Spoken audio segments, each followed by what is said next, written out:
ہم تو آپ اسے ڈسکریڈٹ کر دیں، فارے اور ڈسکریڈٹ کر دیں کہ خبردار اگر کسی نے یہ بات کی کہ میں آپ کے ساتھ نکلوں گا۔ فَإِن اللَّهُ إِلَىٰ طَائِفَةٍ مِّنْهُمْ، اگر اللہ نے لوٹا دیا آپ کو إِلَىٰ طَائِفَةٍ مِّنْهُمْ، کسی گروہ کے حوالے سے فَاسْتَأْذَنُوكَ، اور انہوں نے اجازت مانگی آپ سے للخروج، جہاد کے لیے نکلنے کی، فقل تو آپ کہہ دیجئے لن تخرجوا معي ابدا، ہرگز نہ نکلو میری رفاقت میں کبھی بھی، وَلَن تُقَاتِلُوا مَعِيَ عَدُوًّا، اور ہرگز فائٹ نہ کریں میرے معیت میں عدوًا، دشمن کے ساتھ، اِنَّكُمْ رَضِيتُمْ بِالْقُعُودِ أَوَّلَ مَرَّةٍ، تاکہ آپ لوگ رضیتم بالقعود اول مرہ، آپ رضیتم خوش ہو چکے تھے اور آپ پریارٹی دے چکے تھے۔ خوش ہونا ان سینس کہ آپ نے گھروں میں بیٹھنے کو پریارٹی دی تھی جہاد کے حوالے سے، جہاد میں نہیں گئے، آپ گھروں میں بیٹھے۔ انکم رضیتم بالقعود اول مرہ، تاکہ آپ لوگ ترجیح دے چکے تھے بالقعود، گھر میں بیٹھنے کو، اول مرۃ، اس اولین مرہ میں، یعنی غزوہ تبوک کے حوالے سے، فقدو، تو جا کے بیٹھ جائیے، مال خالفین، ان لوگوں کے ساتھ جو گھروں میں پیچھے رہنے والے ہیں۔ تو گھروں میں پیچھے کون رہتے ہیں؟ عورتیں ہیں۔ تو یہ اللہ کی جانب سے اتنا غیرتی جملہ ہے کہ فقدو مال خالفین، جا کے اپنی بیویوں کے پاس واپس بیٹھیں۔ صحیح۔ ارضو بأن یکو، ہاں،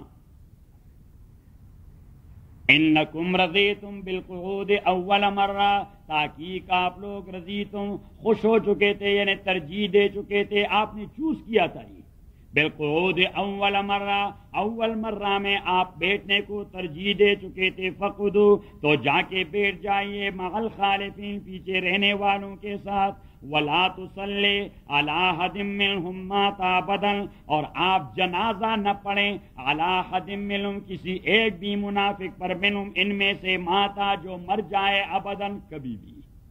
آیت کا نزول ہو گیا جب عبداللہ ابن ابی ابن سلول، جو منافقین کا رئیس تھا، وہ مر گیا، اور اس کا بیٹا تھا، اس کا نام بھی عبداللہ تھا، عبداللہ ابن ابی ابن سلول، اور وہ بڑا مخلص مسلمان تھا، حضور پاک پہ جان نچھاور کرنے والا، حضور پاک پہ جان نچھاور، بلکہ غزوہ بنی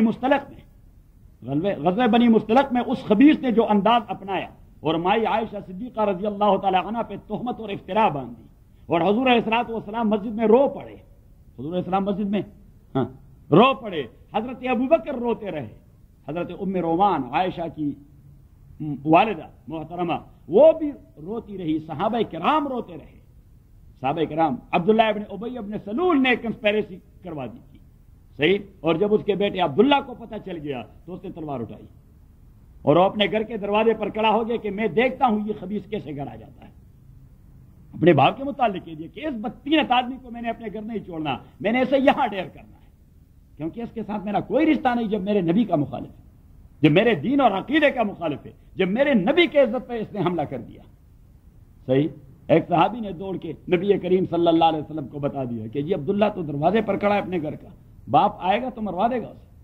حضور علیہ الصلوۃ والسلام نے اس کے پاس پیغام بھجوایا کہ آ جائیں، وہ آ گیا، اسے کہا کہ باپ کو اندر جانے دیں، اس نے کہا جی میں نے تو عزم کر دیا تھا، آپ کا حکم ہے، ٹھیک ہے چلے جائیں۔ لیکن جب وہ مر رہا تھا تو اسے اپنے بیٹے سے کہہ دیا کہ رسول پاک صلی اللہ علیہ وسلم کے پاس جا کے اس سے دو اپیلیں کر دیں، ایک تو یہ کہ میری کفن کے لیے وہ اپنے بدن سے لگا ہوا قمیص دے دیں، جس طرح ہم بھی، یعنی ایک آدمی دین کرتا نہیں، اس میں دین ہوتا نہیں، ہم بیت اللہ کے خلاف اس کے آنکھوں میں ڈال دیتے ہیں، صحیح ہے، اور زمزم کا کپڑا وہ اس کا کفن کروا دیتے ہیں، کہ شاید ہماری یہ غلط فہمی ہے کہ شاید بیت اللہ کے خلاف نے اس کو اللہ کے عذاب سے نجات دلانا ہے، صحیح۔ یہ جو لوگ عمل اور کردار کے حوالے سے ان کی اپر سٹوری خالی ہو جاتی ہے، وہ تصور خالی ہو جاتا ہے، تو وہاں توہمات گر کر لیتا ہے۔ خانہ خالدہ دیو میں گیرد، خانہ خالدہ دیو میں گیرد، اور مغز خالی کارخانہ شیطان است۔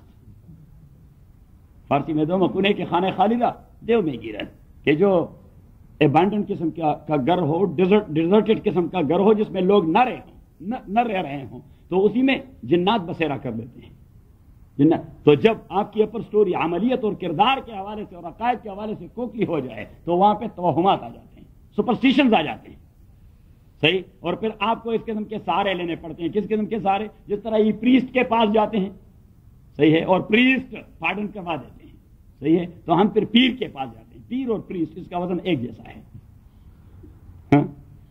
مولانا روم نے بڑی عجیب بات کہی کہ غیر شیطان میں کو ندنا مشولی گر ولی این استلانت بر ولی.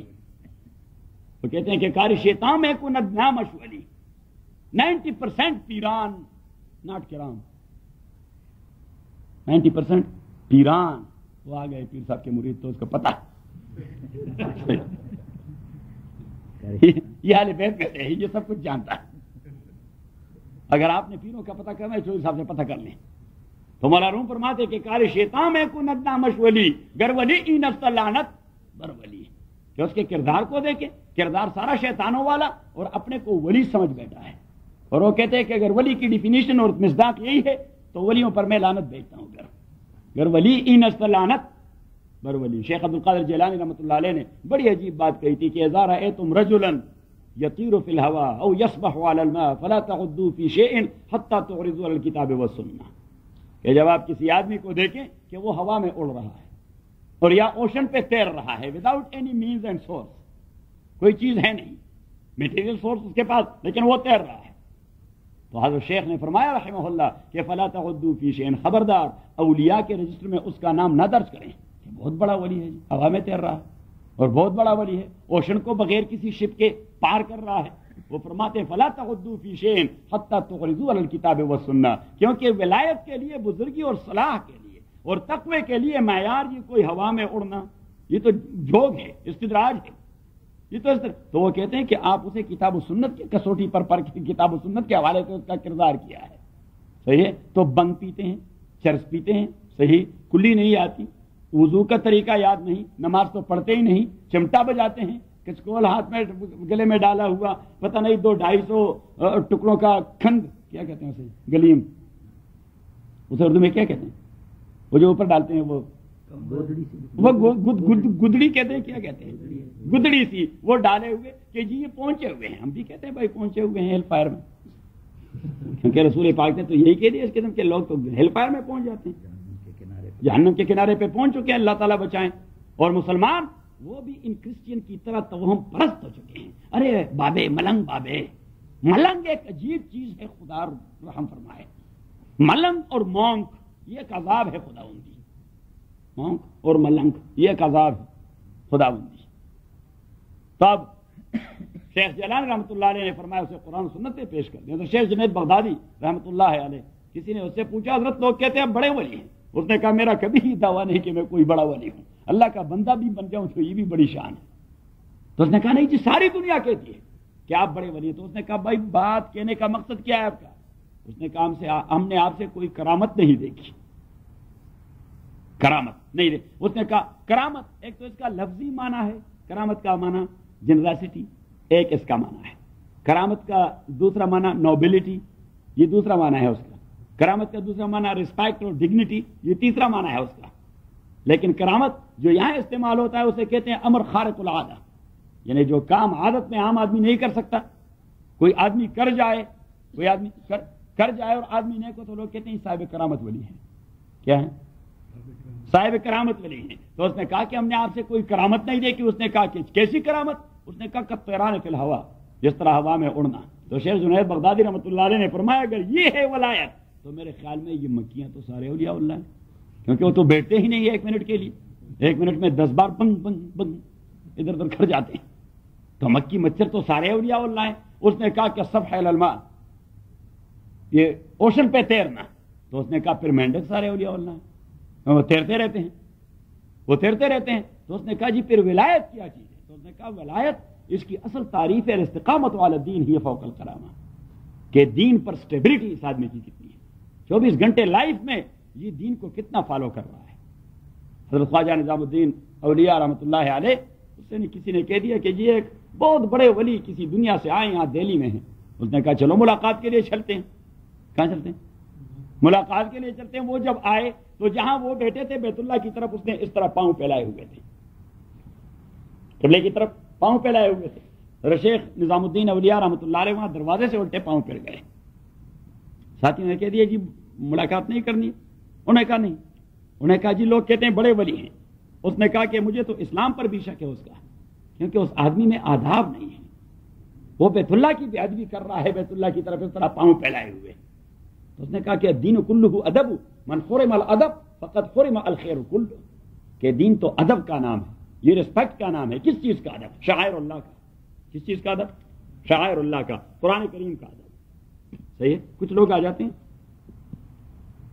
صحیح آپ کہیں بھائی یہ قرآن کریم پر آپ نہ رکھیں، وہ کہتے ہیں یہ جہالت کی انتہا ہے، وہ کہتے ہیں یہ کارپیٹ تو پاک ہے، کارپیٹ پاک ہے۔ اب دنیا میں کسی بھی فقیر نے نہیں کہا کہ جو منہ کا لعاب ہوتا ہے تھوک یہ ناپاک ہے۔ یہ پاک ہے کہ ناپاک ہے؟ چوری صاحب ہاں یہ پاک ہے۔ تو اگر آپ وہ تھوک اپنے منہ سے نکال کر اس آدمی کے چہرے پر ڈال دیں اور وہ کوئی اعتراض کر دیں، آپ کہہ رہے بھائی کیا ہوا کہ وہ تو پاک تھوک ہے، صحیح ہے کہ یہ پاک تھوک ہے، آپ کو کیوں اس پہ غصہ آ جاتا ہے؟ آپ نے پاک کارپیٹ پر پاک قرآن رکھ دیا ہے، میں نے پاک چہرے پر اپنے پاک تھوک ڈال دیے، ڈزنٹ میک ڈفرنس۔ ہاں کیونکہ لاتوں کے ابو باتوں سے نہیں مانتے۔ ادب بہترین چیز ہے، اللہ تعالی ہمیں با ادب بنا دے۔ اور جس ملک میں ہم رہ رہے ہیں یہ بے ادبی کا مرکز ہے، یہاں تو آداب نامی کوئی چیز ہے نہیں۔ وہ میرا بیٹا آج مجھ سے پوچھ رہا تھا، ابھی کوئی اس کو پروجیکٹ دے دیا تھا اسلام پر، تو وہ اس پر کوئی آرٹیکل لکھ رہا تھا، تو اس نے کئی غیرت کے حوالے سے کوئی بات کرنی تھی، تو اس نے مجھے کہا کہ غیرت کو کیا کہتے ہیں انگریزی میں؟ تو میں نے کہا یہ لوگ جانتے نہیں، تو انہوں نے انگریزی میں اس کے لیے کوئی لفظ سرے سے تجویز ہی نہیں کیا۔ کیوں صاحب؟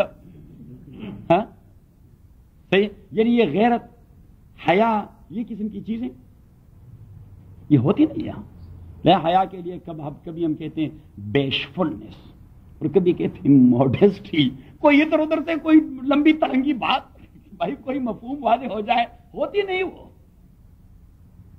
صاحب۔ اور ہم اپنے ملک سے اٹھ کے آ گئے۔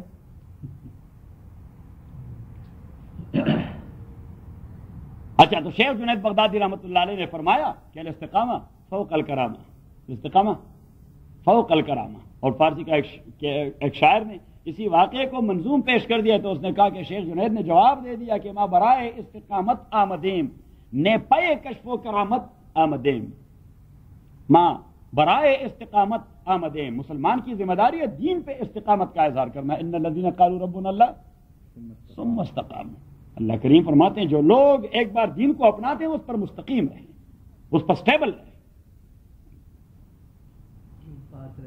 ہاں وہ تو کر رہا ہوں، یہ تو درمیان میں بات ہے۔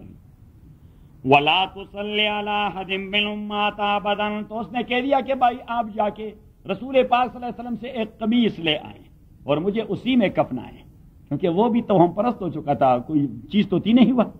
تو اس نے کہا شاید رسول کریم کا قمیص صلی اللہ علیہ وسلم وہ میری نجات کا ذریعہ بنے، رسول کریم کی قمیص وہ میری نجات کا ذریعہ بنے۔ اور کہہ دیا کہ حضور سے کہہ دیں کہ وہ میری جنازہ ضرور پڑھائیں۔ حالانکہ حضور علیہ الصلوۃ والسلام اگر کوئی غریب آدمی بھی مر جاتا ہے، ایک بار حضور علیہ الصلوۃ والسلام نے ایک حبشی کے متعلق پوچھا وہ فلاں صاحب کہاں ہے، وہ فلاں صاحبہ کہاں ہے، ایک حبشی عورت تھی کہ وہ جو یہاں مسجد میں آ کے یہ تنکے منکے اٹھاتی تھی اور مسجد کی صفائی کرتی تھی، تو انہوں نے کہا کہ جی وہ تو رات وفات پا چکی ہے۔ تو حضور پاک صلی اللہ علیہ وسلم نے فرمایا جنازہ کب ہوگا؟ انہوں نے کہا جی رات ہم نے جنازہ پڑھ لیا، رات ہم نے جنازہ پڑھ لیا اور اس کا دفن کر دیا۔ رسول اللہ صلی اللہ علیہ وسلم نے فرمایا فَهَلَّا أَخْبَرْتُمُونِی، خدا کے بندو آپ نے ہمیں کیوں اطلاع نہیں دی؟ انہوں نے کہا جی رات کا وقت تھا، ہم نے کہا حضور کو کیا تکلیف دیں گے، چلو ہم ہی سب انتظام کر لیں گے۔ حضور علیہ الصلوۃ والسلام نے فرمایا فَدُلُّونِی عَلیٰ قَبْرِہَا، مجھے لے چلیں جنت البقیع میں اور وہاں مجھے بتائیں اس کا قبر کدھر ہے۔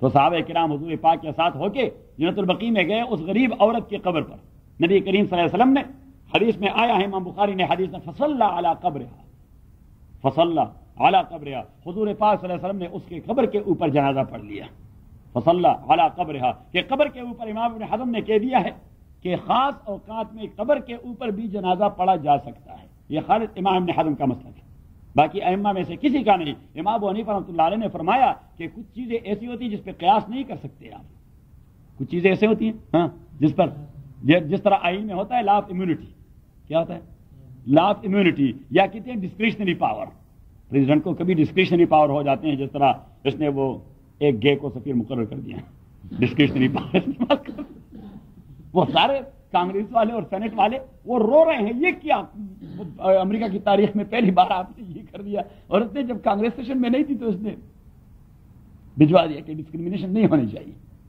سوری صاحب، جیسے کہتے ہیں ڈسکریشنری پاور، کیا ڈسکریشنری پاور. نبی کریم صلی اللہ علیہ وسلم کے کچھ ایکسیپشنل کیس ہیں، اسے ہم کہتے ہیں خصوصیات الرسول صلی اللہ علیہ وسلم.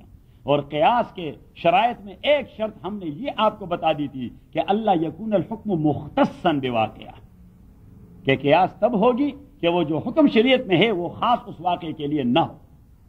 وہ جس طرح سے شہادتین کا مسئلہ ہے کہ نبی کریم صلی اللہ علیہ وسلم کے لیے ایک صحابی نے شہادت دی تو شاید تو 2 ہونے چاہیے، لیکن حضور نے صلی اللہ علیہ وسلم نے اس کو ایک خصوصیت دے دی کہ من شہد لہ خزیمہ فہو کافی ہے، کہ خزیمہ تنہا بھی کسی اتھینٹک کورٹ آف لا میں کسی کے لیے گواہی دے دے تو دیٹ از انف.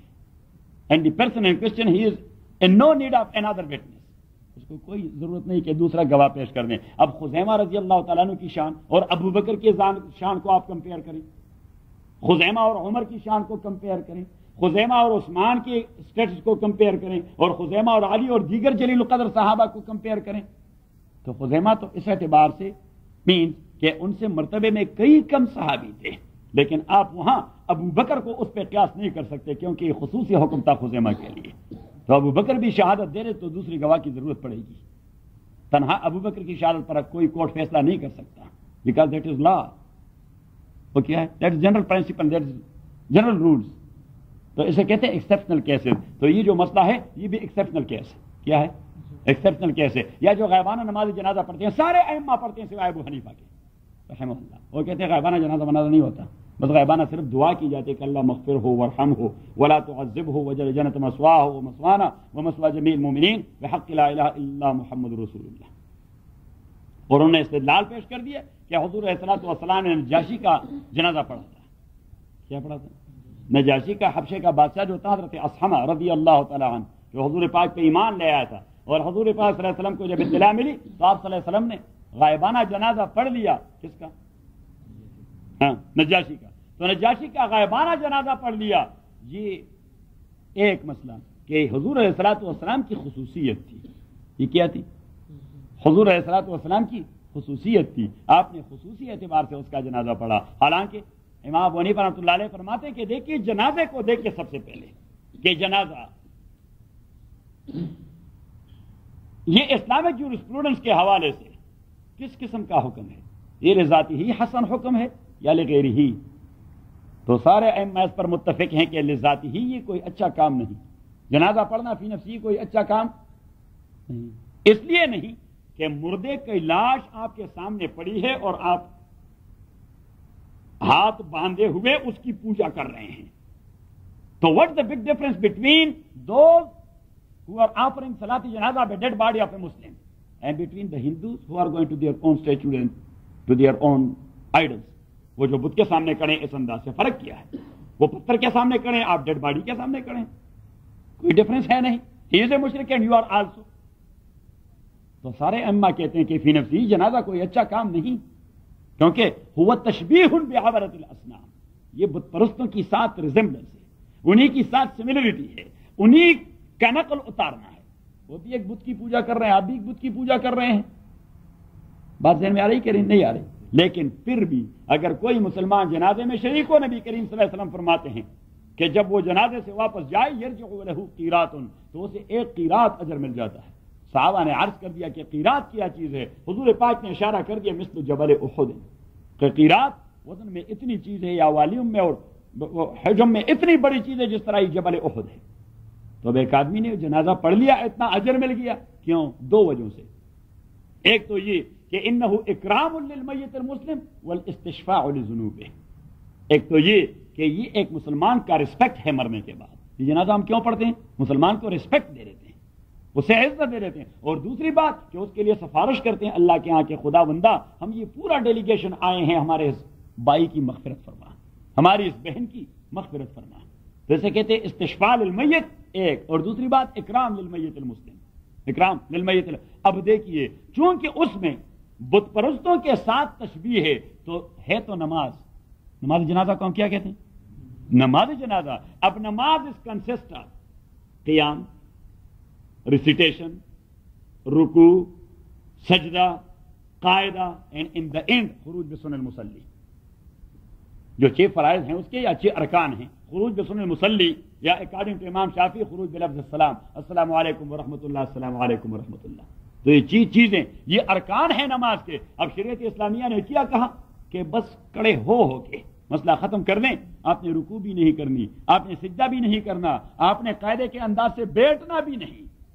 آپ نے قاعدے کے انداز سے, اس لیے کہ ڈیڈ باڈی سامنے پڑی ہے, ڈیڈ باڈی سامنے, تو یہ تو کل کا کل پوجا ہو جاتا ہے. تو چلو اس طرح کڑے ہو کے مسئلہ ختم کر دیں. السلام علیکم ورحمۃ اللہ, السلام علیکم ورحمۃ اللہ. صحیح. تو امام حنیفہ رحمۃ اللہ علیہ فرماتے ہیں کہ دیکھیے اب اس سے ایک آئیڈیا ہم پک کر گئے کہ جنازہ یہ جائز قرار دیا گیا شریعت اسلامیہ میں under the doctrine of necessity, under the doctrine of نظریہ ضرورت کہتا. کس کہتا؟ نظریہ ضرورت کہتا. اور ضرورت ایک بار جنازہ مثلا تو عبداللہ ابن ابی ابن سلول اس نے کہہ دیا بیٹے سے کہ ایک کپڑا, اور دوسرا کہ رسول پاک صلی اللہ علیہ وسلم آئے. حضور پاک صلی اللہ علیہ وسلم تو ہمیشہ جنازوں کے لیے جاتے تھے. اس کے قبر پہ جنازہ پڑھ لیا, اس خاتون کی قبر پہ جنازہ پڑھ لیا. عبداللہ ابن ابی کو پتا تھا کہ میں نے حضور کو اتنا ستایا ہے کہ اس نے آنا نہیں میرے جنازے میں اس نے اس لیے اس نے وصیت کی. عبداللہ آ گئے کہ جی میری ابو نے کہہ دیا ہے کہ آپ ایک اپنا قمیص دے دیں. حضور پاک صلی اللہ علیہ وسلم اٹھ گئے گھر جانے کے لیے, اپنا قمیص لے آیا. حضرت عمر نے کہہ دیا جی اتنا بابرکت قمیص حضور کے بدن سے لگا ہوا اور اتنے خبیث آدمی کے بدن پہ وہ پڑے گا. تو حضور پاک صلی اللہ علیہ وسلم نے اس کا خدشہ زائل کر دیا کہ میری قمیص اس کو اللہ کے عذاب سے نہیں بچا سکتی. میری قمیص اسے اللہ کے عذاب سے نہیں بچا سکتی ہے ایک بات. اور دوسرا حضرت عمر سے کہہ دیا کہ عمر آپ کو یاد ہوگا جب غزوہ بدر کے 70 قیدی یہاں آ گئے تھے تو جنگ کے میدان میں میرے چچا جان حضرت عباس کی قمیص وہ ختم ہو گئی تھی. حضرت عباس کی قمیص وہ ٹھون ہو گئی تھی اور اس کا جو اپر ہاف حصہ ہے باڈی کا وہ اس طرح نیکڈ تھا. تو یہ عبداللہ گھر جا کے اس نے ایک قمیص لا کے میرے چچا کو دے دیا. تو اس کا میرے اوپر ایک احسان ہے, میں وہ احسان چکانا چاہتا ہوں. چلو کہ اس کو ضرورت پڑی اور ہم نے دے دی قمیص. اس نے میرے چچا کو قمیص دے دی تھی. پھر عبداللہ نے کہہ دیا کہ جی ابا جان نے کہہ دیا تھا کہ آپ نماز جنازہ کے لیے بھی آئیں گے. حضور نے فرمایا میں ضرور آؤں گا. حضرت عمر ساتھ تھے اور راستے میں حضور کو کنونس کروانا چاہتے تھے کہ جی آپ جنازہ نہ پڑھیں اس بدبخت کا. یہ کیا خبیث آدمی تھا, ذلیل آدمی. اس ذلیل آدمی کا آپ جنازہ پڑھیں گے, چھوڑے جی کسی اور سے کہہ دے کہ آپ اس کی جنازہ پڑھیں. صحیح. اور جب حضور علیہ الصلوۃ والسلام نے فرمایا کہ نہیں عمر میرا جنازہ بھی اس کو اللہ کے عذاب سے نجات نہیں دے سکتا, یہ میرے جنازے کے باوجود عذاب جہنم میں چلا جائے گا. لیکن مسئلہ یہ ہے کہ بظاہر تو یہ مسلمان تھا اور میں مسلمان کے جنازہ پڑھنے سے انکار نہیں کرتا. بظاہر تو مسلمان تھا, یعنی ایکسپریسلی اس نے کفر ایکسپریس نہیں کیا تھا, سازشوں میں مصروف رہتا ہے اسلام کے خلاف. اللہ کے نزدیک تو یہ کافر ہے لیکن مسلمانوں کے نزدیک مسلمان ہے. تو میں ایسا نہیں کر سکتا, ادروائز یہ لوگ پلی لے لیں گے ہم نے جی فلاں کا جنازہ اس لیے نہیں پڑھا وہ منافق تھا. تو بہت سارے لوگ وہ ذاتی دشمنیوں کے حوالے سے جنازے سے رہ جائیں گے. صحیح ہے. اور ہم نے قاری صاحب نے تو پھر سرخ لکیر کہنا تھا کہ بھائی فلاں کا بھی نہیں پڑھنا, یہ بھی منافق تھا, اور فلاں کا بھی نہیں پڑھنا. صحیح ہے. اور میرا جیسا بے وقوف پٹھان مولوی وہ تو کہے گا, وہ اسٹریٹ فارورڈ بات کرتا ہے. تبھی تو ہمارے ساتھ لوگوں کی بنتی نہیں. کبھی ہم چودھری صاحب سے لڑتے ہیں, کبھی اس چودھری صاحب سے لڑتے ہیں, کبھی کسی اور سے لڑتے ہیں اور کبھی کسی اور سے لڑتے ہیں کہ بھائی بات وہ ہوگی جو اللہ اور رسول نے کی ہے بس. باقی دیگر باتیں دیٹ از ثانوی اینڈ دیٹ از سیکنڈری. کیوں چودھری صاحب کیا خیال ہے؟ ہاں پٹھانوں کی یہ بدبختی ہے کہ انہیں کمپرومائز کرنا نہیں آتا. صحیح. لہذا ان کے دوست نہیں بنتے. مولانا مدنی رحمۃ اللہ علیہ نے فرمایا, شیخ الاسلام حضرت مولانا مدنی رحمۃ اللہ علیہ نے فرمایا کہ 2 قسم کے لوگ ہوتے ہیں. ایک ہوتے ہیں انتہائی حسن ظن رکھنے والے, یہ بھی ٹھیک ہے اور یہ بھی ٹھیک, اچھے لوگ ہیں جی, اور یہ بھی اچھا آدمی ہے اور یہ بھی اچھا آدمی ہے, اس پر بھی اعتماد, اس پر بھی اعتماد, اس پر بھی اعتماد, اس پر بھی اعتماد. حضرت مدنی رحمۃ اللہ علیہ فرماتے کہ حسن ظن رکھنے والے لوگ وہ کبھی اپنے مشن میں کامیاب نہیں ہوتے, کیونکہ انہیں دکھ ملتا ہے وہاں سے جس پر وہ اعتماد کرتے ہیں, اس لیے کہ ان کا گمان صالح ہوتا ہے. اور دوسرے لوگ ہوتے ہیں بدگمان قسم کے لوگ. بدگمان ان سینس کہ ان کا اعتماد بہت کم بنتا ہے کسی پر, ان کا اعتماد. تو حضرت مدنی رحمۃ اللہ علیہ فرماتے ہیں ایسا آدمی اپنے لیے دوست نہیں پیدا کر سکتا, کیونکہ اس کا کسی پر اعتماد آتا نہیں, اس کا کسی پر اعتماد اور اگر کسی پر اسی کا اعتماد آئے، حضرت مدنی رحمۃ اللہ علیہ فرماتے ہیں کہ ایسا آدمی اس اعتمادی آدمی کے لیے اپنا جان بھی دے دیتا ہے. صحیح. اور یہ پہلے والا جو ہے یہ بھی جان نہیں دیتا، اور جو دوسرے والا ہے یہ بھی جان نہیں دیتا. کیوں چوری صاحب کیا خیال ہے؟ تو حضور علیہ الصلوۃ والسلام نے نماز جنازہ پڑھ لیا. پھر حضور علیہ الصلوۃ والسلام کا طریقہ یہ تھا کہ آپ صلی اللہ علیہ وسلم قبر کے قریب، حضرت انس فرماتے لما فرغ عن دفن المیت قام عند قبره فحلل وکبر وصبح وحمد، او کما قال کہ تحلیل تسبیح تحمید کہتے تھے، اور کچھ خیر کے کلمات کہتے کہ استغفروا لاخیکم وصلوا له التثبیت فانه الان يسأل، کہ اپنے بھائی کے لیے اور بہن کے لیے مغفرت کی دعا کریں اور اس کے لیے استقامت کی دعا کریں کہ اللہ تعالیٰ نکیر و منکر کے سوال و جواب میں اس کو ثابت قدم بتا دیں. صحیح. تو حضور علیہ الصلوۃ والسلام معمول کے مطابق اٹھ کے قبر کے پاس جانے لگے. تو حضرت عمر نے پھر کہہ دیا جی اس کے قبر کے قریب تو کھڑے نہ ہوں، یہ کیا مردار مصیبت تھی، خندق میں چلا گیا، قبر کے قریب کیوں کھڑے ہوتے ہیں آپ؟ نبی کریم صلی اللہ علیہ وسلم نے پھر وہی پلے لے لیا کہ ہی واز مسلم، کہ ظاہری طور پر وہ مسلمان ہی تھا، لیکن جیسے ہی نبی کریم صلی اللہ علیہ وسلم نے تحلیل و تحمید کہی اور قبر سے روانہ ہو رہے تھے تو جبریل امین وہاں آ ٹپکے اور کہہ دیا ولا تصلی علی احد منهم مات ابدا ولا تقم علی قبره. عمر کو یہ پسند نہیں، اس گروپ کو پھر آئندہ آپ نے جناز نہیں پڑھنا، ان کے قبروں پہ آپ نے نہیں کھڑا ہونا. حضرت عمر رضی اللہ عنہ کا چہرہ تمتما اٹھا. ولا تصلی علی احد منهم مات ابدا، وہ ایک اسٹوڈنٹ جو ہے وہ ٹھاڑی بن گیا.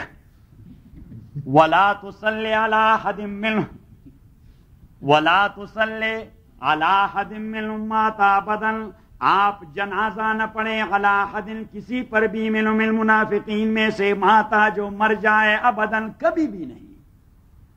ولا تقم علی قبر، اور آپ کھڑے نہ ہو ان کے قبر کے قریب تعلیل و تسبیح کے لیے. انہم کفروا باللہ ورسولہ، یہ لوگ کفر کر چکے ہیں اللہ تعالیٰ پر، اللہ کے رسول پر، وماتوا، اور مر چکے، وہم فاسقون، اس حالت میں کہ وہ بدماش تھے. ولا تعجبک اموالہم واولادہم، ولا تعجب کا تعجب میں نہ ڈال دیں آپ کو، اموالہم ان کے اموال اور اولاد. انما یرید اللہ، بات یہ کہ اللہ چاہتا ہے ان یعذبہم، کہ انہیں عذاب دے دے، بہا اس مال و اولاد کے ذریعے، فی دنیا میں، وتزہق انفسہم وہم کارہون، اور ان کے روح نکل جائیں اس حالت میں کہ وہ کافر ہوں، کہ وہ کفر کی موت مریں. اللہ کریم نے اس لیے انہیں مال و دولت سے نوازا ہے کہ یہ کفر میں پختہ ہو جائیں، کفر میں پختہ ہو جائیں. قرآن کریم میں ایک دوسری جگہ اللہ نے فرمایا، سارے صاحب نکال سکتے ہیں، فَلَمَّا نَسُوا مَا ذُكِّرُوا بِهِ فَتَحْنَا عَلَيْهِمْ أَبْوَابَ كُلِّ شَيْءٍ حَتَّى إِذَا فَرِحُوا بِمَا أُوتُوا أَخَذْنَاهُمْ بَغْتَةً فَإِذَا هُمْ مُبْلِسُونَ. پڑھ چکے ہیں؟ پڑھ چکے ہیں کہ حوالہ دے چکے ہیں؟ سورہ انعام آیت نمبر 44. سورہ انعام آیت نمبر 44.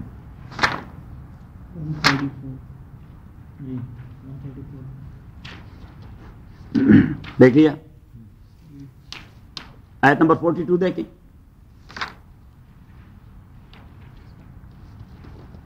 بلکہ آیت نمبر 40 پر جائیں تاکہ کنسپٹ کلیئر ہو جائے.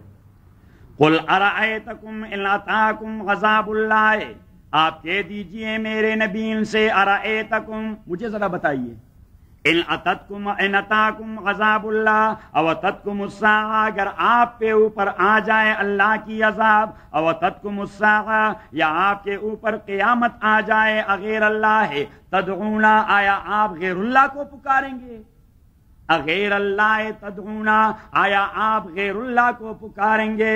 غیر اللہ کو پکارنا چودھری صاحب وہ آپ کے ہاں بہت زیادہ ہوتا ہے، آپ کے ہاں بہت زیادہ ہوتا ہے کہ گنج بخش اور فیض عالم مظہر نور خدا اور ناقص آرا پیر کامل کامل آرا رانم. بھائی کون ہے گنج بخش؟ صرف اللہ. شیخ فرمایا کرتے تھے کہ ہم نے ترمیم کر دی ہے کہ گنج بخش اور فیض عالم ہے فقط ذات خدا، اور ناقصہ را پیر کامل ہے محمد مصطفیٰ. That's the only way. بھائی داتا انا للہ و انا الیہ راجعون پنجابی میں یہ رازق اور رزاق کا الٹرنیٹو ہے، یہ اسی کا متبادل ہے، یہ اسی کا مفہوم ہے۔ اب قرآن کریم فرماتے ہیں اللہ هو الرزاق، صرف اللہ ہی داتا ہے، کوئی اور داتا نہیں ہو سکتا۔ تو ہم کہتے ہیں حضرت علی حجویری رحمۃ اللہ علیہ، ہم کیا کہتے ہیں؟ حضرت علی حجویری، کبھی داتا نہیں کہتے، ہم کہتے ہیں حضرت علی حجویری رحمۃ اللہ علیہ، جس کے نام اعمال میں 1,00,000 ہندوؤں کا ایمان لکھا ہوا ہے، جس نے توحید کی شمع روشن کی اور اس کے قبر کو لوگوں نے شرک کا اڈا بنا دیا، حضرت اجمیری رحمۃ اللہ علیہ کی طرح۔ خواجہ اجمیری رحمۃ اللہ علیہ کے نام اعمال میں 2,00,000 سے زیادہ ہندوؤں کا مشرف بہ اسلام ہونا۔ اب مشرف بہ اسلام ہونے کا معنی یہ کہ انہوں نے شرک کی جڑیں کاٹ دی اور توحید کے شمع روشن کر دیے، لیکن خواجہ صاحب کی قبر پہ کیا کچھ ہو رہا ہے؟ ہاں، اللہ اکبر، انا للہ و انا الیہ، دنیا جہان کی خباثتیں، دنیا جہان کے خرابات۔ اور میں نے حضرت نانوتوی رحمۃ اللہ علیہ کا قصہ سنا دیا تھا کہ اس نے کہا یہ فلاں تو بہت بڑا بزرگ ہے، اس خدا کے بندے کے قبر پر یہ جو سالانہ عرس ہوتا ہے، شیخ مرحوم فرمایا کرتے کہ عرس کا معنی تو ہوتا ہے شادی، عرس کا لغوی معنی کیا ہوتا ہے؟ شادی۔ اب مجھے پتا نہیں کہ یہ بابا کی شادی ہے یا لوگوں کی شادی ہے یا کس کی، تو پھر وہ خود کے بہت ساروں کی شادیاں وہاں ہو جاتی ہے غیر شرعی، بہت ساروں کی شادیاں وہاں غیر شرعی ہو جاتی ہیں، کیونکہ 2-3 راتیں ہوتی ہیں نا۔ بولے صاحب قل ارأیتکم ان اتاکم عذاب اللہ، اور رسول پاک صلی اللہ علیہ وسلم نے تبھی دعا کی اللہم لا تجعل قبری وثنا یعبد، کہ خداوندہ میرے قبر کو ایسا بت نہ بنائے کہ لوگ اس کی عبادت کریں۔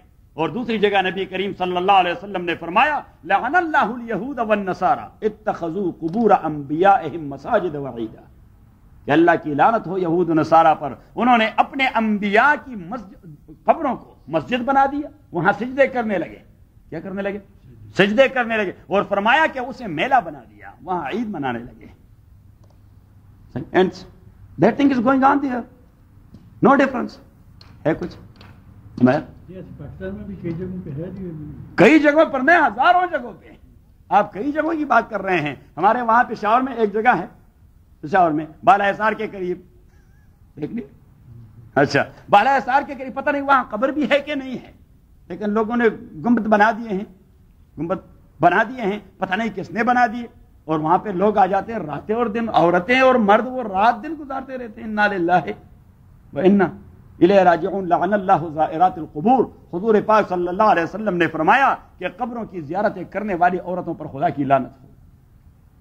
حضرت عمر نے مسجد میں ان کے لیے آنے پر پابندی لگا دی تھی، یعنی بھائی فتنے اٹھتے ہیں نہ آئیں، فتنے اٹھتے ہیں نہ آئیں، اور ہم نے بہت زیادہ چھوٹ دے دی کہ چلو قبروں پر بھی جائیں، وہاں رات دن بھی گزاریں۔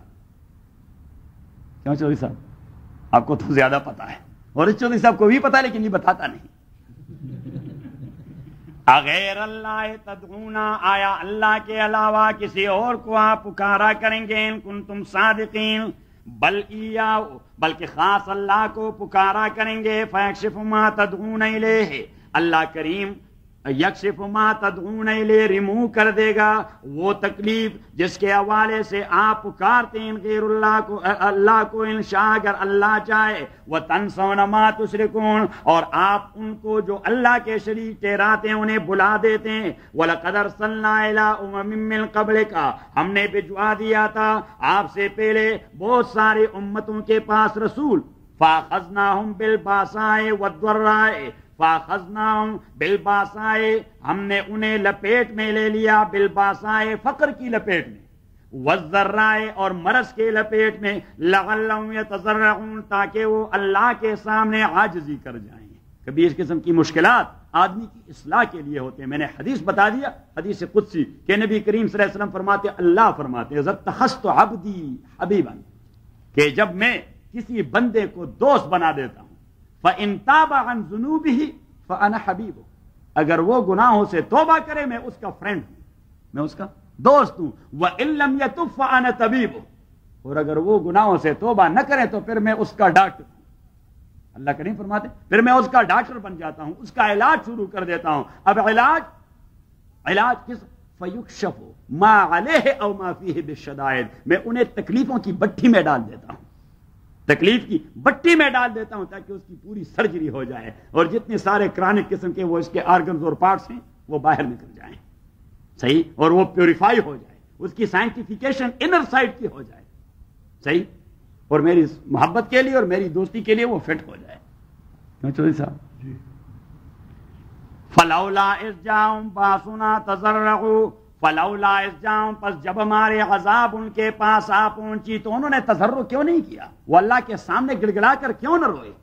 اس لیے کہ وَلَٰكِنْ قَسَتْ قُلُوبُهُمْ، ان کے دل انتہائی سخت ہو چکے تھے، وَزَيَّنَ لَهُمُ الشَّيْطَانُ، اور شیطان نے ان کے لیے تزیین کر دیا تھا مَا كَانُوا يَعْمَلُونَ، ان کے اعمال کا، فَلَمَّا نَسُوا مَا ذُكِّرُوا بِهِ، جب انہوں نے بلا دیا ما وہ ساری نصیحتیں ذکروا بہ جس کے حوالے سے ان کو ریمائنڈ کروا دیا گیا، فتحنا علیہم ابواب کل شیء، تو ہم نے ان کے اوپر دروازے کھول دیے، ہر چیز کے دروازے کھول دیے، بہت سارا ڈھیر ساری دولت دے دی، نعمتیں دے دی، ناز و نغم دے دیا، کھاریں دے دی، بنگلے دے دیے، سب کچھ دے دیا.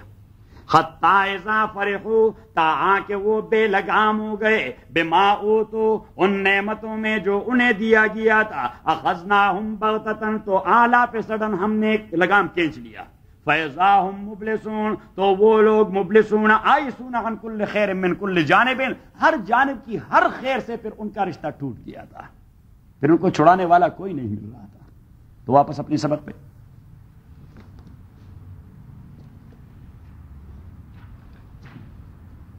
وَلَا تُعْجِبْكَ أَمْوَالُهُمْ وَلَا أَوْلَادُهُمْ، آپ کو تعجب میں نہ ڈالے ان کے اموال اور نہ ان کے اولاد.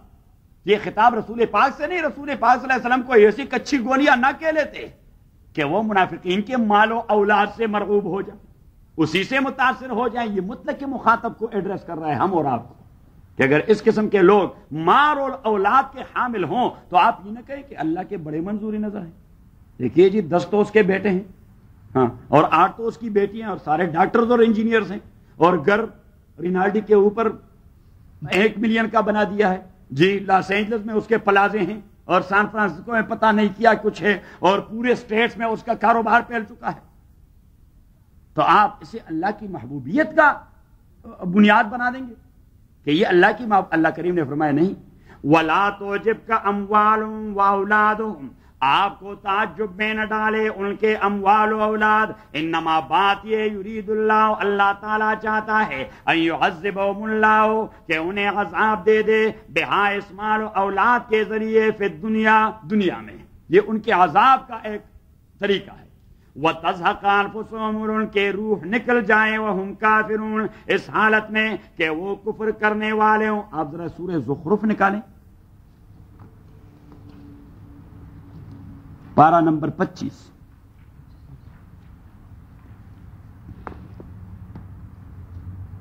دیکھ لیا؟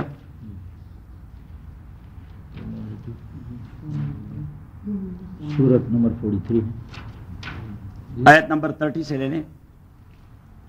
وَقَالُوا لَوْلَا نُزِّلَ هَٰذَا وَلَمَّا جَاءَهُمُ الْحَقُّ، اور جب ان کے پاس قرآن آ گیا، قالوا، انہوں نے کہہ دیا، هَٰذَا سِحْرٌ، یہ جادو ہے، میجک ہے، وَإِنَّا بِهِ كَافِرُونَ، ہم اس سے انکار کرنے والے ہیں. وَقَالُوا لَوْلَا نُزِّلَ هَٰذَا الْقُرْآنُ، اگر یہ قرآن میجک نہ ہوتا، خدا کا پیغام ہوتا، تو محمد کے پاس آتا صلی اللہ علیہ وسلم، جس کے پاس کھانے کے لیے کچھ نہیں، اس کے ساتھی بھوکے مر رہے ہیں.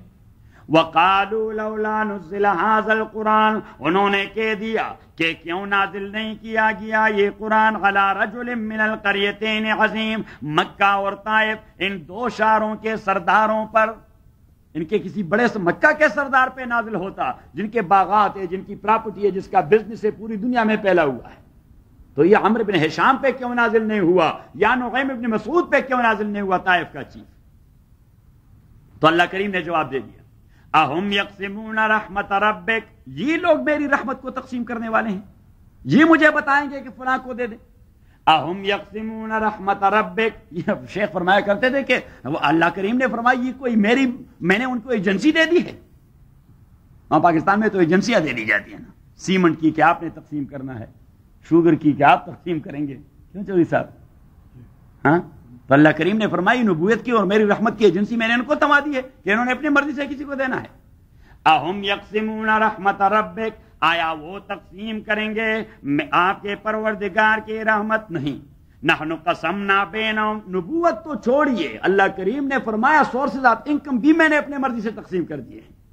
نحن قسمنا بینہم معیشتہم فی الحیات الدنیا، ہم نے تقسیم کر دیا ہے ان کے درمیان معیشتہم، سورسز آف انکم. معیشتہم sources of income they are 3 in number. کتنے ہیں؟ 3. بتائیں. دماغی صلاحیت، بدنی قوت، میٹیریل مادی وسائل. الصلاحیت الدماغیہ والقوا البدنیہ والوسائل المادیہ.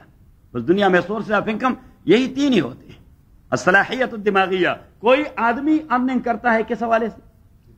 دماغ کے حوالے سے. کوئی ارن کرتا ہے باڈی کے حوالے سے، اور کوئی ارن کرتا ہے بھائی گھر میں پڑا ہوا ہے، انویسٹمنٹ کر دیا ہے. جیسا چودھری صاحب ہیں یا لالا ہیں، مثلا کے تو ملین کے کاروبار ہیں، وہ چل رہے ہیں اور گھر میں بیٹھے ہوئے دونوں.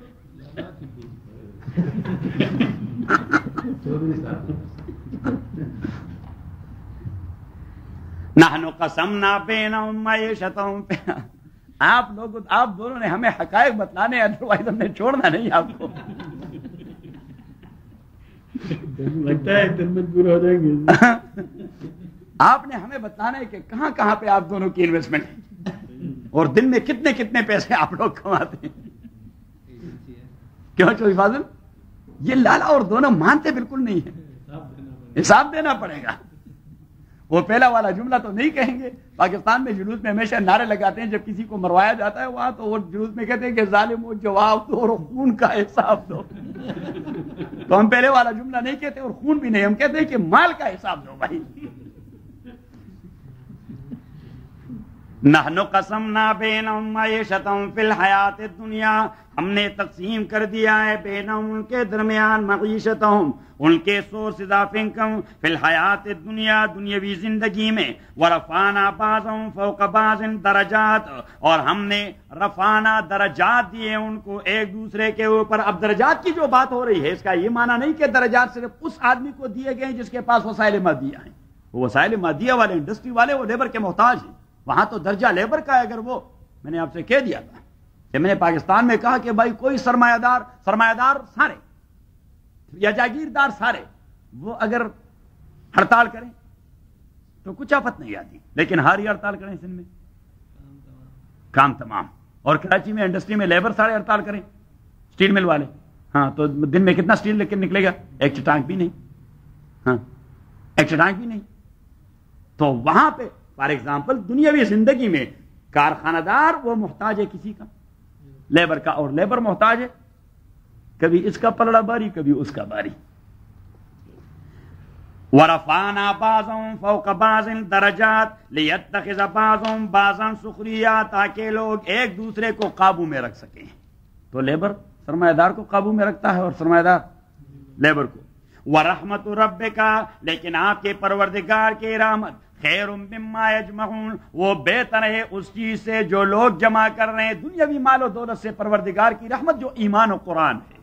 قرآن کریم نے دوسری جگہ فرمایا قل بفضل اللہ، میرے نبی ان سے کہہ دیں کہ اللہ کی فضل جو ایمان ہے، وہ رحمتی اور اللہ کی رحمت جو قرآن ہے، فبذالک فلیفرحوا، مسلمانوں کو ان دو پر خوش ہونا ہے. ہوا خیر مما یجمعون، یہ دنیا والے جتنے سارے بلینز جمع کر رہے ہیں یہ دو چیزیں ان سے زیادہ باری ہیں. دنیا اور آخرت دونوں سے باری ہے. ایمان اور قرآن دونوں یہ اللہ کی جنت سے افضل ہے، کیونکہ جنت تو اس کے بدلے میں ملتا ہے، ایمان و قرآن کے بدلے میں ملتا ہے. اور دنیا کیا چیز ہے اس کے مقابلے میں؟ ابن مسعود نے فرمایا بفضل اللہ رضی اللہ تعالیٰ عنہ، اللہ کے فضل ایمان و رحمتہ، اور اللہ کی رحمت قرآن. اور مجاہد صاحب نے بتا دیا، ہمارے مجاہد صاحب نے، مجاہد قریشی نہیں، امام مجاہد رحمہ اللہ ایک تابعی مفسر گزرے ہیں. یہ کہیے کب بتا دیا؟ تو امام مجاہد رحمۃ اللہ علیہ نے بتا دیا. مجاہد صاحب یہ حضرت ابن عباس کے شاگرد تھے. تو امام مجاہد رحمۃ اللہ علیہ نے بتا دیا بفضل اللہ کہ اللہ کی فضل وہ قرآن ہے، وہ برحمتی، اور اللہ کی رحمت جسے اہل قرآن بنا دے. اللہ کی رحمت جسے اہل قرآن بنا دے. اہل قرآن مین کے قرآن کے ساتھ تعلق ہو جائے، جس طرح آپ لوگوں کا ہو گیا ہے. آپ سب کہیں الحمدللہ، یہ اللہ کی مہربانی ہے دنیا بھر میں. اور پھر امریکہ میں تو یہ نعمت غیر مترقبہ ہے. امریکہ میں تو لوگ پڑے ہوتے ہیں کس چیز کے پیچھے؟ لوگوں کے پاس 2 گھنٹے ہوتے ہیں قرآن سننے کے لیے؟ نہیں. یہاں لوگوں کے پاس 5 منٹ بھی نہیں دین کی بات کرنے کے لیے.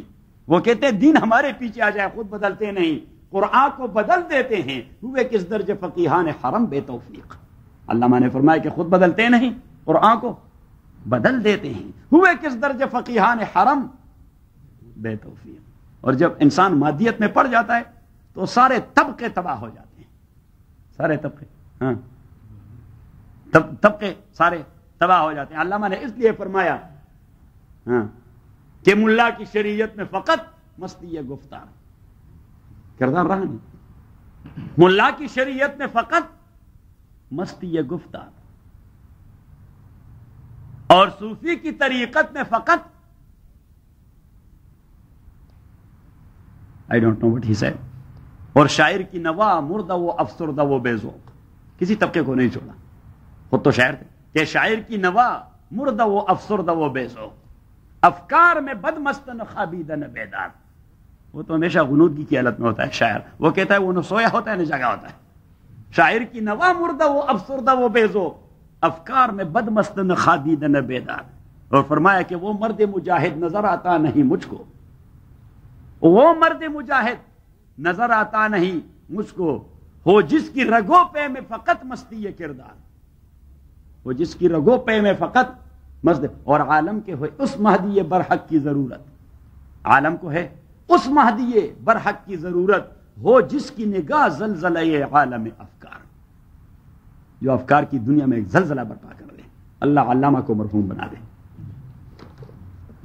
مولانا سرفراز صاحب دامت برکاتہم وہ جب علامہ کا حوالہ دیتے ہیں وہ کہتے ہیں لاہوری قلندر نے فرمایا، وہ کہتے ہیں کیا کہ لاہوری قلندر نے فرمایا، تو یہ لاہوری قلندر کی بات نہیں، سیالکوٹ کو چھوڑ دیا تھا۔ وَلَوْلَا أَن يَكُونَ النَّاسُ أُمَّةً وَاحِدَةً، یہ تو ہمارے دو علماء تھے، ایک سیالکوٹ کا تھا، سیالکوٹ کا، تو وہ سیالکوٹ کے حوالے سے یعنی بھائی سیالکوٹ ایسا شاعر ہے، واقعی اچھا شاعر ہے، بہت اچھے لوگ ہیں اس میں، نیک لوگ ہیں، برے تو اچھے برے، لیکن وہ علماء ایک دوسرے کے ساتھ وہ طنز کر رہے تھے، تو ایک عالم نے کہا ہمارا سیالکوٹ جی، اس نے مولانا عبید اللہ سندھی جیسے آدمی کو پیدا کر دیا، وہ سیالکوٹ کا تھا، اور علامہ اقبال جیسے آدمی کو پیدا کر دیا، اور مولانا عبدالحکیم سیالکوٹی کو پیدا کر جو شاہ جہان کا استاد تھا، مولانا عبدالحکیم سیالکوٹی، شاہ جہان جو مغل بادشاہ تھے اس نے کہا عبدالحکیم سیالکوٹی کو پیدا کر دیا، عبید اللہ سندھی کو پیدا کر دیا، اور علامہ اقبال کو پیدا کر دیا، تو دوسرے عالم نے اس پہ طنز کیا کہ عبید اللہ سندھی کو پیدا کر دیا، اس نے سیالکوٹ کو طلاق دے دی، وہ جا کے سندھ میں رہائش پذیر ہو گئے، اور مولانا عبدالحکیم سیالکوٹی کو پیدا کر دیا، اس نے سیالکوٹ کو طلاق دے کر وہ دہلی میں جاگزین ہو گئے، اور علامہ اقبال کو پیدا کر دیا، وہ لاہور آ کر اس نے کہا کہ میری ساری بات کا آپ نے بیڑا غرق کر دیا۔ ویسے سیالکوٹ کے لوگ بہت قابل ہیں، اچھے لوگ ہیں، ویسے سیالکوٹ اچھے لوگ ہیں، میرے ساتھ تو 2-3 آدمیوں کے تعلقات زندگی میں ہوئے ہیں، وہ بڑے اچھے لوگ تھے۔ وَلَوْلَا أَن يَكُونَ النَّاسُ أُمَّةً وَاحِدَةً لَجَعَلْنَا لِمَن يَكْفُرُ بِالرَّحْمَنِ، اور اگر یہ خوف نہ ہوتا ان یکون الناس امة واحدة کہ سارے لوگ کفار بن جائیں گے، ایک امت مین کفار بن جائیں گے، اللہ کریم فرماتے ہیں اگر مجھے یہ خوف نہ ہوتا کہ سارے لوگ ایک کافر امت بن جائیں گے، لجعلنا لمن یکفر بالرحمن لبیوتہم سقفا من فضہ، تو ہم کافروں کے لیے اور ان کے گھروں کے چھت وہ سلور کے بنا دیتے، ومعارجا اور ان کی سیڑھیاں وہ گولڈ کے بنا دیتے، علیہ یظہرون اور گولڈ کی سیڑھیوں پر وہ سلور کی چھتوں پہ چڑھتے رہتے، کافروں کو میں یہ دیتا، وَلِبُيُوتِهِمْ أَبْوَابًا وَسُرُرًا اور میں ان کے گھروں میں دروازے وسررًا اور کشن وہ بھی سونے کے بنا دیتا ہے، علیہا یتکئون کہ اس پہ تکیہ لگائے، وزخرفا اور میں انہیں ڈھیر سارا گولڈ اور بھی دیتا، لیکن ان سب کے باوجود ان کل ذالک لما متاع الحیات الدنیا، یہ ساری چیزیں دنیا کی متاع ہیں، یہ ساری چیزیں دنیا کی متاع ہیں، اس کا آخرت سے کوئی تعلق نہیں، والآخرۃ عند ربک للمتقین اور متقین کے لیے اللہ کریم نے آخرت کا بندوبست فرمایا ہے۔ تو واپس اپنے سبق پر کہ اللہ کریم فرماتے ہیں کہ اب کسی کا گولڈ کا خزانہ، سلور کا خزانہ، اس کے گھر کے دروازے سونے کے اور اس کے گھر کے سیڑھیاں سونے کے اور ڈھیر سارا سونا، یہ کوئی محبوبیت کی دلیل تو نہیں کہ اللہ کے نزدیک وہ بڑا محبوب ہے۔ وَلَا تُعْجِبْكَ أَمْوَالُهُمْ وَأَوْلَادُهُمْ آپ کو تعجب میں نہ ڈال دے، اموالہم ولا اولادہم آپ کو حیران نہ کر دے، ان کے مال و اولاد انما یرید اللہ ان یعذبهم فی الدنیا وتزهق انفسهم وهم کارہون واذا انزلت سورۃ ان آمنوا باللہ، اور جب بھی نازل کیا جاتا ہے کوئی سورت اور اس سورت کا مضمون یہ ہو کہ آمنوا باللہ، ایمان لائے اللہ تعالیٰ پر، وجاہدوا مع رسولہ، اور جہاد کر دیں اللہ کے رسول کے ساتھ، استاذنک اولو الطول منہم، تو آپ سے اجازت لیتے ہیں، چھٹی لیتے ہیں اولو الطول منہم، طاقتور لوگ، وہ جن کا بس چلتا ہے وہ بھی درخواست پیش کرتے ہیں، استاذن کہ میں ڈائبیٹک نہیں جا سکتا، استاذنک اولو الطول، پر ڈائبیٹک ایسی بیماری ہے کہ آپ وہاں تو اسے ٹیسٹ نہیں کروا سکتے کہ نہیں اب میں ٹیسٹ کرواؤں گا ہم ڈائبیٹک ہیں کہ نہیں۔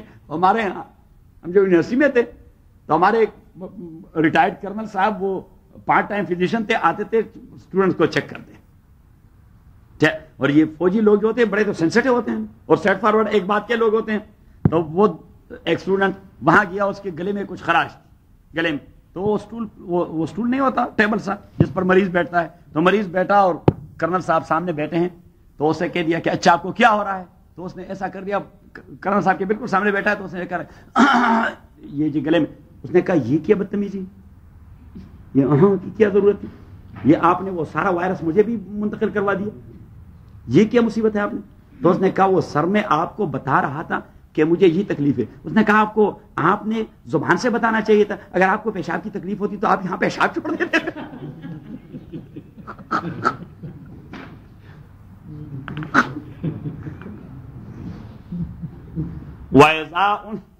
وَإِذَا أُنزِلَتْ سُورَةٌ، اور جب نازل کی جاتی ہے کوئی سورت، استَأَنْ آمِنُوا بِاللَّهِ، کہ ایمان لائے اللہ تعالیٰ پر، وَجَاهِدُوا مَعَ رَسُولِهِ، اور مجاہدہ کریں اللہ کے رسول کے ساتھ، استاذنک اولو الطول منہم، تو اجازت لے لیتے ہیں اولو الطول منہم، طاقتور لوگ آپ سے جن کا بس چلتا ہے، وقالو، اور وہ کہہ دیتے ہیں کہ ذرنا، ہمیں چھوڑیے، نکم مع القاعدین، کہ ہم بیٹھنے والوں کے پاس بیٹھ جائیں، رضو، وہ اس بات پہ خوش ہیں، بأن يكونوا مع الخوالف، خوالف that is plural of خالفہ، and خالفہ mean a female، رضو بأن يكونوا مع الخوالف، وہ چاہتے ہیں کہ وہ عورتوں کے ساتھ گھروں میں بیٹھے رہیں، وطبع علی قلوبہم، ان کے دلوں پر سیل لگا دیا گیا ہے، فہم لا یفقہون، وہ بات کی تہ تک نہیں پہنچے، لیکن رسول اور وہ لوگ جو ایمان لا چکے ہیں اللہ پر،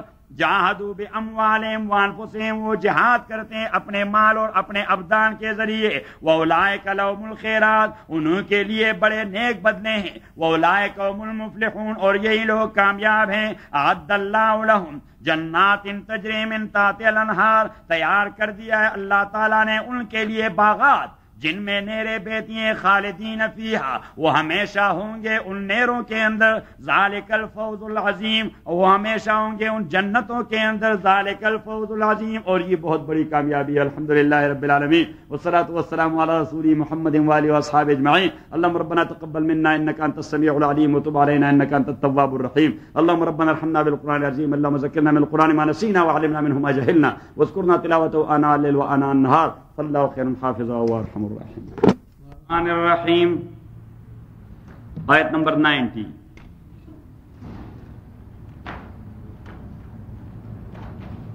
وجاء المعذرون من الأعراب ليؤذن لهم، وجاء المعذرون من الأعراب ليؤذن لهم، اور آ گئے تھے المعتذرون، المعذرون اصل میں ہے معتذرون، وجاء، اور آ گئے تھے المعذرون، ایکسکیوزز پیش کرنے والے، عذر پیش کرنے والے، من الاعراب، بدوؤں میں سے، اعراب بدوین، بدو سارا میں رہنے والے، لیوزن لهم، تاکہ انہیں اجازت مل جائے، وقعد الذین کذبوا اللہ ورسولہ، اور بیٹھے رہے وہ لوگ، کذب اللہ، جنہوں نے اللہ کے سامنے جھوٹ بولا تھا، ورسولہ، اور رسول پاک کے سامنے بھی جھوٹ بولا تھا۔ تو اس جھوٹ سے مراد یہ جھوٹ نہیں کہ انہوں نے جو عذر پیش کیا تھا کہ جی ہمارا یہ عذر ہے اس لیے ہم نہیں جا سکتے، ہمارا یہ عذر ہے اس لیے، اس کذب اور دروغ گوئی سے ایمان والی دروغ گوئی مراد ہے کہ انہوں نے اللہ اور رسول سے اپنے ایمان کے اظہار میں جھوٹ بولا ہے۔ جس طرح سے مومن بنے ہی نہیں. تبھی تو ایسے اہم موقع پر ایکسکیوز پیش کر رہے ہیں کہ جب دین کی قربانی کے لیے ضرورت پیش آئے اور آدمی عذر پیش کریں، یہ اس بات کی دلیل ہے کہ سری سے مسلمان بنا ہی نہیں ہے، کیونکہ اسے پتا ہے کہ یہ تو موت و حیات کا مسئلہ ہے دین کے لیے، اور دین کے لیے موت و حیات کا مسئلہ ایسے نازک وقت میں عذر پیش کرنا، یہ اس بات کا بین ثبوت ہے کہ اسلام کے دعوے میں یہ لوگ سچے نہیں.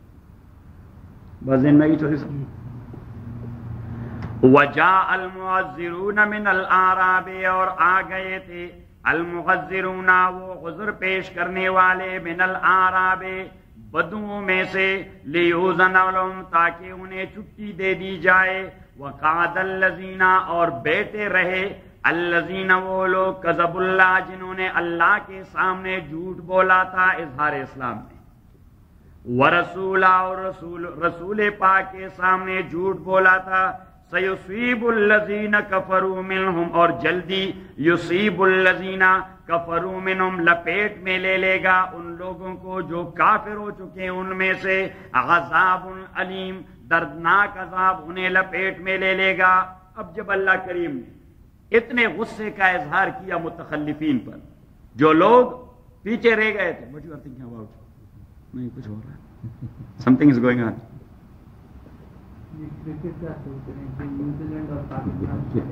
وہ کب ہے؟ اچھا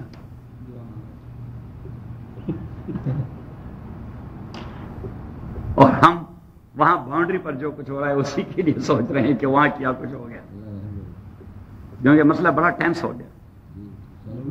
سیالکوٹ پر انہیں بمباری کی اور انہوں نے بھی آرمی مارچ کی آگے. بالکل مسئلہ اس طرح ہے. اللہ رحم فرمائے. اور اس نے کہہ دیا کہ وہ بھی بڑا آرامی شے ہے وہ جو دہلی میں بیٹھا ہوا ہے.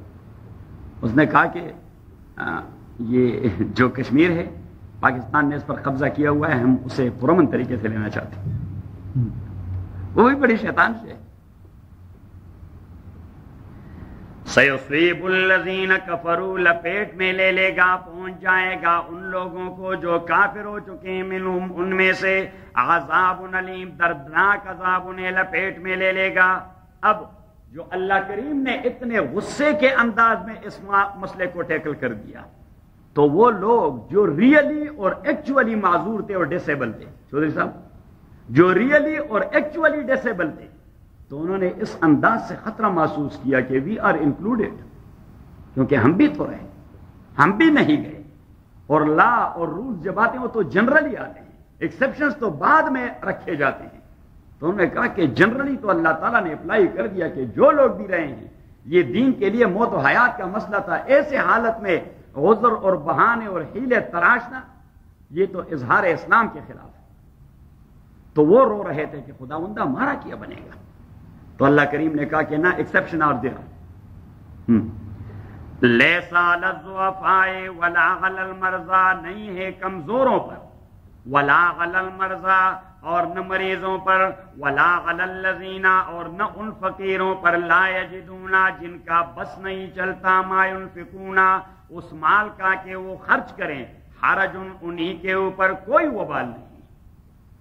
لیسا للضعفاء نہیں ہے کمزوروں پر، ولا علی المرضى نہ مریضوں پر، ولا علی الذین نہ ان فقیروں پر، لا یجدون ما ينفقون جو خرچ کرنے کے لیے اس کی بس طاقت نہیں رکھتے تھے، تو اس پر کیا نہیں، حرج ان پر کوئی وبال نہیں. لیکن ایک شرط ہے، اذا نصحوا للہ ورسولہ پرووائڈڈ. یہ دیکھیے اگر آپ قانون پڑھیں نا، میں تو قانون کا طالب علم، قانون اگر آپ پڑھیں تو سیکشن لکھ کی جاتی ہے، اگر سیکشن لکھ کی جاتی ہے تو پھر نیچے ایکسیپشن لکھا جاتا ہے، بٹ اور ایکسیپٹ، بٹ اور ایکسیپٹ دو لفظوں سے لکھا جاتا ہے، بٹ کاما کے بعد یا ایکسیپٹ. اور جب وہ ایکسیپشن ہو جاتی ہے تو پھر کاما لگا دیتے ہیں، تو پھر نیچے لکھتے ہیں پرووائڈڈ، کہ اس ایکسیپشن کی شرط یہ ہے کہ ایکسیپشن کی شرط کہ ایکسیپشن بھی جنرلی اپلیکیبل نہیں ہے اس کی. تو اللہ کریم نے بھی وہی انداز اپنایا کہ جنرلی تو رول اپلائی کر دیے، لیسا علی الضعفاء یہ ایکسیپشن ہے. اب کاما کے بعد پروویزو لگا رہے ہیں، اسے پروویزو کہتے ہیں قانون کی زبان میں. کیا کہتے ہیں؟ پروویزو. کنڈیشن نہیں کہتے، یہ کنڈیشن تو انگریزی کا لفظ ہے. ہر ایک فیلڈ اپنا اپنا ٹرم رکھتا ہے. تو کنڈیشن کے لیے وہ لوگ کیا کرتے ہیں؟ پروویزو. تو پروویزو وہ شروع کرتے ہیں پرووائڈڈ کے لفظ سے. پرووائڈڈ صحیح. اور پرووائڈڈ کا معنی یہ ہوتا ہے بشرطی کے. پرووائڈڈ کا معنی اردو میں ہوتا ہے بشرطی کے. تو یہ پرووائڈڈ ہے. لیسا علی الضعفاء ولا علی المرضى ولا علی الذین لا یجدون ما ينفقون حرج اذا نصحوا للہ ورسولہ، بشرطی کے وہ ڈیووٹڈ ہوں اللہ کے لیے اور اللہ کے رسول کے لیے. کہ ڈیووشن شرط ہے. رہیں گے تو وہ گھر میں، بیٹے رہیں گے گھر میں، لیکن وہ اتنے سنسیئر ہیں کہ ان کی سنسیئرٹی میں کوئی شبہ نہیں، ان کے ڈیووشن میں کوئی شبہ نہیں. اور اگر آدمی معذور ہے، جہاد کے لیے بھی نہیں جا رہا، سنسیئرٹی بھی نہیں ہے، جہاد کے لیے بھی نہیں جا رہا ہاں اور سنسیئرٹی بھی نہیں ہے، تو جو جنرل رول ان طاقت اور بس رکھنے والوں کو اپلائی ہو رہے ہیں وہ اس کو بھی اپلائی ہوں گے. ہاں نیت اذا نصحوا للہ ورسولہ، اذا نصحوا للہ ورسولہ، بشرطی کے وہ ڈیووٹڈ ہوں اللہ اور رسول کے لیے. اذا نصحوا للہ ورسولہ، تو اب یہ لیسا علی الضعفاء ولا علی المرضى ولا علی الذین لا یجدون ما ينفقون حرج، اس سے ایک جنرل پرنسپل فقہا نے نکال لیا. اس پرنسپل کو کہتے تکلیف بما لا یطاق. تکلیف بما لا یطاق، کسی آدمی کو باؤنڈ کرنا ایک ایسے کام کا جو اس کے بس میں نہ ہو، جو اس کے بس میں نہ ہو، اور اسے حکم دے دینا کہ آپ یہ کام کریں. یا اللہ تعالیٰ یہ کرتا ہے، یا اللہ تعالیٰ یہ اللہ کریم کبھی یہ نہیں کرتا کہ کسی کو وہ کام سونپے جو اس کے بس طاقت میں نہ ہو. یہ جنرل پرنسپل اس آیت سے آپ سورہ بقرہ کی آخر نکالیں.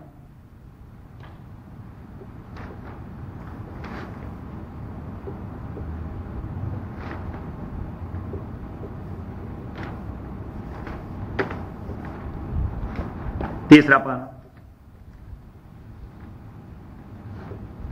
صفحہ بتائیں. آخری ہے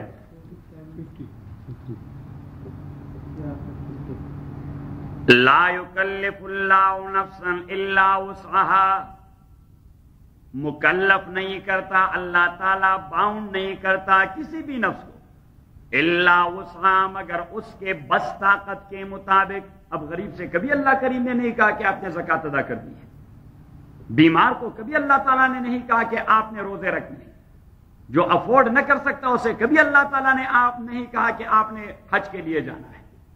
صحیح.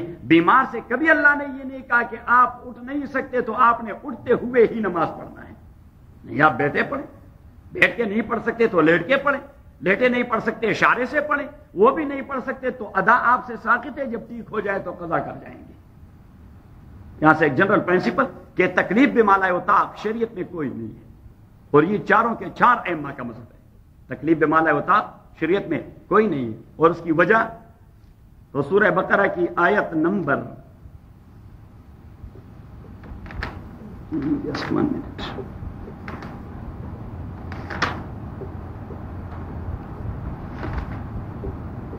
آیت نمبر 185.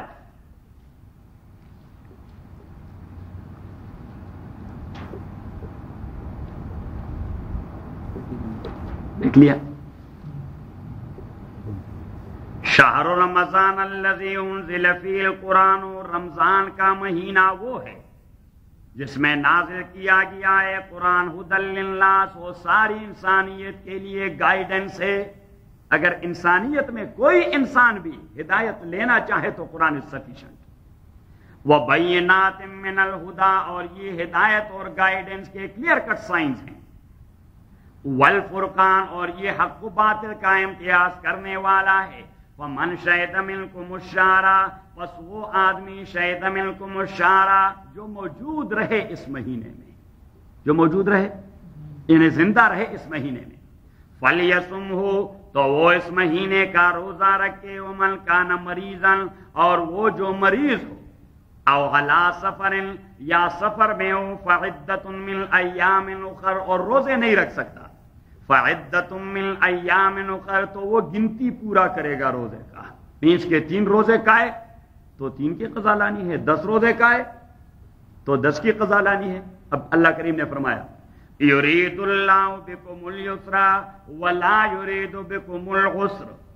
یرید اللہ، ارادہ چاہتا ہے اللہ تعالیٰ آپ کے لیے الیسر، آسانی، ولا یرید بکم العسر، اور نہیں چاہتا اللہ آپ کے لیے سختی اور تنگی. صحیح. آپ 17ویں پارے کی بالکل آخر نکالیں.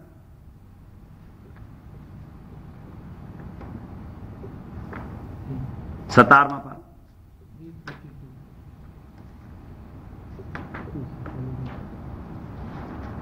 نکال لیا.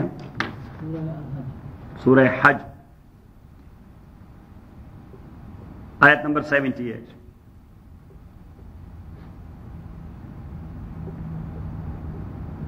وجاہدوا فی اللہ حق جہادہ، وجاہدوا فی اللہ حق جہادہ. جہاد کا لفظ عام ہے.